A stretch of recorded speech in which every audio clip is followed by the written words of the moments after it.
जी। तो लास्ट जो पोर्शन हम डिस्कस करने जा रहे हैं केमिकल काइनेटिक्स यूनिट का, वो है रिएक्शन मैकेनिज्म।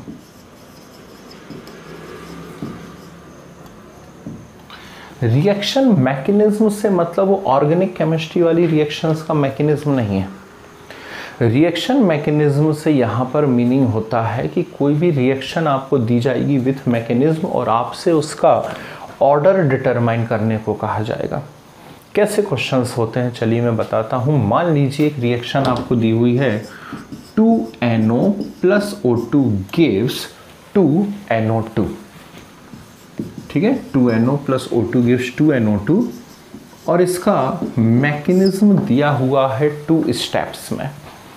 पहली स्टेप में दिया हुआ है NO + O2 रिवर्सिबल NO3 और यहाँ लिखा हुआ है फास्ट, क्लियर। और सेकंड मैकेनिज्म दिया हुआ है NO3 + NO गिव्स का साइन है अब NO3 + NO gives NO2 + NO2 ऐसा लिखा हुआ है और ये स्लो है, क्लियर। ऐसे मैकेनिज्म दिए जाते हैं हमें क्वेश्चन के अंदर, है ना। ये सब गिवन रहेगा, ये सब आपको इसमें कुछ नहीं करना है। और क्वेश्चन रहेगा कि with the help of following mechanism identify order of reaction. इस रिएक्शन का ऑर्डर आपको निकालना है, ठीक। अब रिएक्शन का ऑर्डर यदि मुझे निकालना है तो जो एक्चुअल रिएक्शन को सबसे पहले आप देखिए।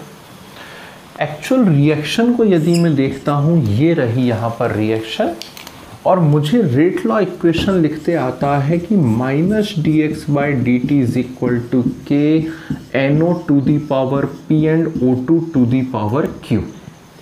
ऐसा होता है -dx/dt = k NO⁻p and O2⁻q, ठीक है ना।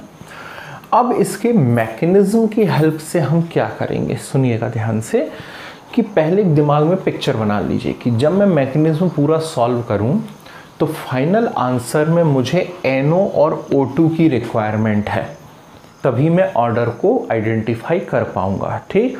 तो फाइनल आंसर में मुझे किसकी रिक्वायरमेंट है, NO और O2 की रिक्वायरमेंट है, तभी मैं ऑर्डर को आइडेंटिफाई कर पाऊंगा। क्लियर है बात, ठीक।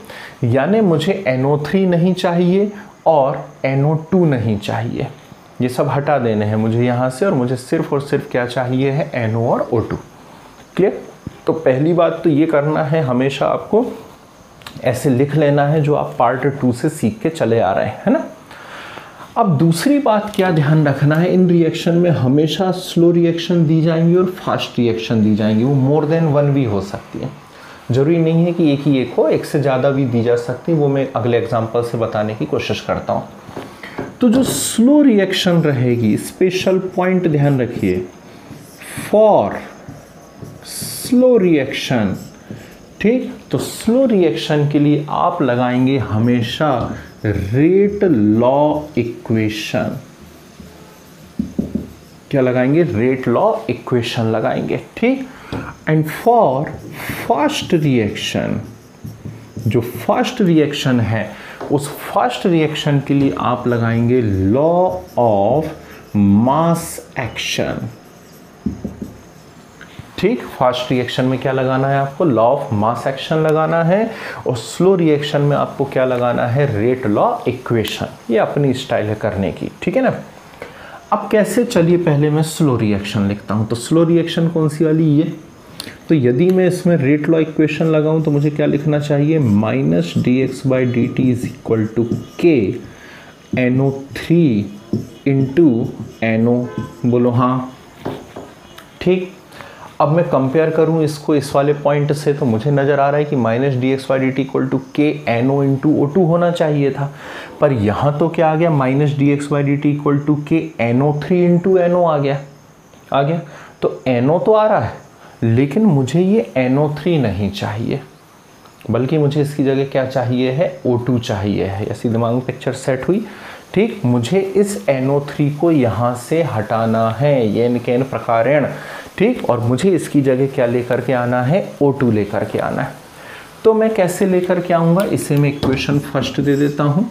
चलिए अब मैं फास्ट रिएक्शन का यूज़ करता हूँ। तो फास्ट रिएक्शन में क्या लगाना है, पहले लिख दिया लॉ ऑफ मास एक्शन, और लॉ ऑफ मास एक्शन यदि लगाना है तो के कर लेता हूँ, के डैश इज इक्वल टू क्या होता है law of mass action, right upon left, right upon left means NO3 upon NO into O2, ठीक, NO3 upon NO into O2 होता है law of mass action. 11th की कॉपी उठा करके देख लीजिए केमिकल इक्विलिब्रियम में, ठीक। तो यहाँ से NO3 की वैल्यू निकालिए, NO3 इज इक्वल टू क्या आ जाएगा, के डैश NO इंटू O2, बोलो हाँ, ठीक, बस हो गया खेल। इस NO3 की वैल्यू को उठा करके कहाँ रख दीजिए, इक्वेशन फर्स्ट में रख दीजिए, ठीक। तो put the value in equation first, ठीक। तो इक्वेशन फर्स्ट में NO3 की वैल्यू यहाँ पर रख दीजिए उठा के, तो आपके सामने आएगा minus dx/dt is equal to के, फिर के डैश NO O2 और पहले से कौन है वहाँ पर NO, ठीक है। कितने भी कांस्टेंट हो, सभी कांस्टेंट का मल्टीप्लाई कांस्टेंट होता है, कांस्टेंट को डिवाइड करोगे वो कांस्टेंट होता है। तो इन सभी को हम फिर से एक नए कांस्टेंट के से ही रिप्रेजेंट कर लें, तो minus dx/dt equal to K NO to the power 2 and O2 to the power 1। कुछ गुस्सा दिमाग में, ठीक, समझ में आई बात कैसे करा जाता है। तो फाइनली आंसर वही आ गया, NO के ऊपर 2 की पावर आ गई, मतलब P इज इक्वल टू कितना मिल गया 2, और O2 पे कितने की पावर आ गई 1, means Q is equal to कितना मिल गया मुझे 1 मिल गया है। क्लियर है बात, ठीक है ना। तो ये होता है रिएक्शन मैकेनिज्म, और उसकी हेल्प से क्या निकाला जाता है, यहाँ पर रिएक्शन मैकेनिज्म की हेल्प से ऑर्डर ऑफ रिएक्शन निकालते हैं। क्लियर, नोट कर लीजिए जल्दी से ज़रा, ठीक है ना। और अगला क्वेश्चन मैं यहाँ बताने की कोशिश करता हूँ, ये लिखे रहने दूंगा ट्रिक कि स्लो में आपको रेट लॉ इक्वेशन लगानी है और फास्ट में क्या लगाना है, लॉ ऑफ मास एक्शन, ठीक। चलिए एक और क्वेश्चन सिखाने की कोशिश करते हैं, इसे नोट कर लीजिए ज़रा जल्दी से। चलिए ये क्वेश्चन आपको दिया हुआ है, और इस क्वेश्चन की हेल्प से आपको डिटरमाइन करना है ऑर्डर ऑफ रिएक्शन, ठीक। मैकेनिज्म दिया हुआ है और ऑर्डर ऑफ रिएक्शन आपको डिटरमाइन करना है CO plus Cl2 gives COCl2 के लिए। क्लियर। तो ये रिएक्शन मैं आपको वहाँ सिखा चुका हूँ, आप देखिएगा ज़रा, जब मैं ऑर्डर सिखा रहा था तो क्या बताया, सबसे पहले मैंने इसके लिए आपको क्या लिख लेना चाहिए यहाँ पर, तो मैं इसके लिए लिख लेता हूँ minus dx/dt is equal to K CO to the power P and Cl2 to the power Q। Clear. तो मेरे दिमाग में एक पिक्चर सेट हो गई, क्या पिक्चर सेट हो गई है कि मुझे जब इसे सॉल्व करना है तो CO और Cl2 के फॉर्म में सॉल्व करूँगा, और CO और Cl2 के फॉर्म में सॉल्व करूँगा, ठीक, तो मेरा आंसर आ जाएगा। अब मुझे पहले से मालूम है कि स्लो रिएक्शन के लिए मुझे रेट लॉ इक्वेशन लगानी है, और फास्ट रिएक्शन के लिए मुझे क्या लगाना है, लॉ ऑफ मास एक्शन। तो पहले स्लो रिएक्शन ढूंढिए, ये रही स्लो रिएक्शन, ठीक। इस स्लो रिएक्शन के लिए आप क्या करिए, आप इसके लिए रेट लॉ इक्वेशन लगा लीजिए। तो minus dx/dt is equal to K COCl into Cl2 हो गया। अब इसको वहाँ कंपेयर करिए, मुझे Cl2 तो चाहिए है, ये मिल गया, लेकिन मुझे COCl नहीं चाहिए, बल्कि उसकी जगह मुझे क्या चाहिए है, CO, ठीक। तो अब मेरा टारगेट हो गया कि एनी हाउ इस COCl को मुझे यहाँ से हटाना है, ठीक। तो इसे मैं इक्वेशन फर्स्ट दे देता हूँ। अब इस COCl को मैं यहाँ से कैसे हटाऊँ, तो इस COCl को यदि मुझे यहाँ से हटाना है, ठीक, तो चलिए मैं इस वाली फास्ट रिएक्शन की हेल्प लेता हूँ, क्योंकि मुझे इसमें COCl नज़र आ रहा है, बोलो हाँ, ठीक है ना। तो क्या करा जाए यहाँ पर कि फास्ट रिएक्शन है, फास्ट रिएक्शन की लॉ ऑफ मास एक्शन लगना है, K dash is equal to right upon left. Clear है बात, ठीक है ना। तो क्या बन जाएगा यहाँ पर COCl upon Cl into CO। इससे COCl का फार्मूला निकाल लीजिए, तो COCl का यदि आप फार्मूला निकालेंगे तो वो क्या आ जाएगा, वो आ जाएगा के dash into Cl into CO। बोलो हाँ। ठीक, उठा करके इस इक्वेशन में रख दीजिए इस वैल्यू को। तो यदि इक्वेशन फर्स्ट में मैं रख देता हूँ तो मेरे सामने आ गया minus D X by D T is equal to K into K dash into C L into C O into C L two. Is it clear? ठीक, ये कौन सी आ गई यहाँ पर? इक्वेशन सेकंड आ गई मेरे पास। अब फिर एक प्रॉब्लम है। क्या प्रॉब्लम है? कि मुझे Cl नहीं चाहिए, मुझे Cl यहाँ से हटाना है। ठीक, क्योंकि मुझे सिर्फ CO और Cl2 चाहिए। अब Cl यदि मुझे यहाँ से हटाना है तो Cl मुझे कहाँ से मिलेगा? इक्वेशन फर्स्ट से मिलेगा। इक्वेशन फर्स्ट से। तो इक्वेशन फर्स्ट को यदि मैं देखता हूँ वो भी एक फास्ट रिएक्शन है, तो उसके लिए क्या बनेगा? K double dash is equal to Cl square upon Cl2 बनेगा। तो यहाँ से Cl स्क्वायर का फार्मूला निकाल लें। Cl स्क्वायर यदि निकलेगा तो Cl square K double dash into Cl2। ठीक, पर मुझे Cl स्क्वायर तो चाहिए ही नहीं है, मुझे तो क्या चाहिए है? Cl चाहिए Cl। तो बोथ साइड 1/2 कर दीजिए। बोथ साइड यदि 1/2 कर दूं तो ये बचेगा Cl equal to K double dash, constant का 1/2 करने से कोई मतलब नहीं है, और Cl2 टू दी पावर 1/2। बोलो हाँ, कोई दिक्कत? अब इस Cl की वैल्यू को उठा करके आप यहाँ रख दीजिए। इस Cl की वैल्यू को उठा करके आप यहाँ पे रख दीजिए। यदि Cl की वैल्यू उठा के आप यहाँ रखेंगे, ठीक, तो देखिए क्या आएगा आपके सामने? Minus D X by D T is equal to K into K dash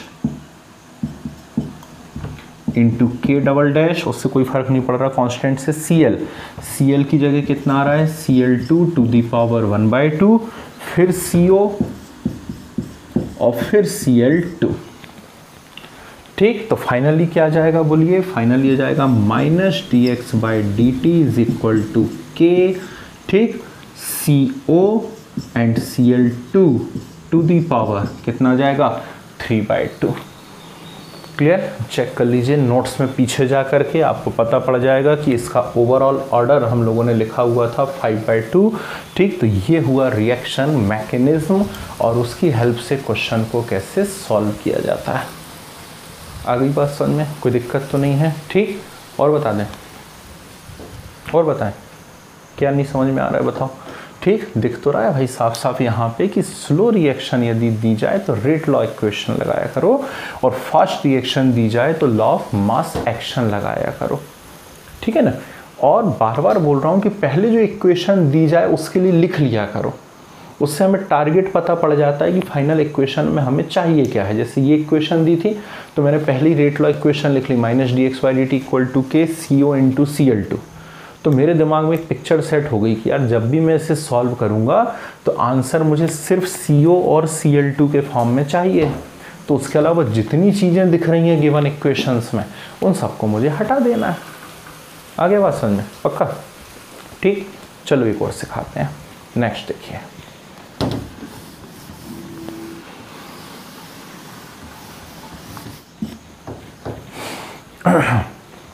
सुनिए, बहुत ही इंटरेस्टिंग सी इक्वेशन दी हुई है और एक कुछ बहुत अच्छी चीज़ हमें यहाँ पर सीखने को मिलने वाली है। ये इक्वेशन दी हुई है और मुझे कहा गया है कि इस रिएक्शन के मैकेनिज्म की हेल्प से इसका ऑर्डर डिटरमाइन कीजिए। ठीक, थोड़ी भी पढ़ाई करते हैं तो आपके दिमाग में कुछ क्लिक किया होगा। क्या क्लिक किया होगा? देखिएगा वीडियो को पीछे जा कर के, जब मैं आपको ऑर्डर ऑफ रिएक्शन की वैरायटी सिखा रहा था, first order, second order, third order, fourth order, ठीक, zero order, pseudo first order, वहाँ कुछ एक बात बोली थी मैंने बातों ही बातों में, क्या कि कोई एक रिएक्शन है जिसके लिए नेगेटिव ऑर्डर भी आ जाता है, एक पर्टिकुलर रिएक्टेंट का वहाँ पर नेगेटिव ऑर्डर भी आ जाता है। ऐसी कुछ एक बात मैंने आपसे कही थी जब मॉलिक्यूलरिटी और ऑर्डर ऑफ रिएक्शन में डिफरेंस बता रहा था।